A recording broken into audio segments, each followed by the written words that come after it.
September, Pag-asa raised its ENSO alert and warning system into La Nina alert. So up to now, nasa La Nina alert pa rin tayo at still at La Nina-like conditions.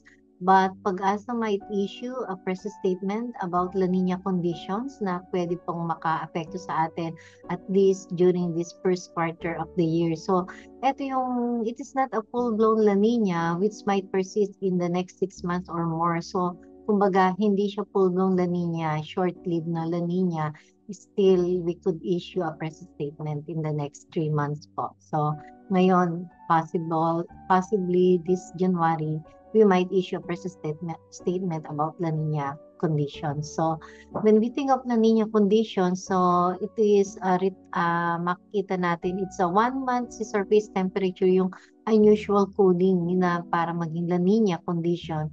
And it is expected that this 3-month SST anomaly or minus 0.5 or less will be met at least itong December, January, February natin.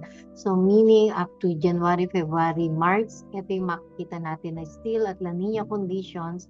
So ang ibig sabihin lang nito, it still increases the likelihood na having above normal rainfall conditions. So makakaranas pa rin tayo ng maraming rain-bearing weather systems due to the combined effects of itong La Nina-like conditions La Nina conditions, itong shear line, intertropical convergence zone, low pressure area. So at kasama itong ating northeast monsoon activities.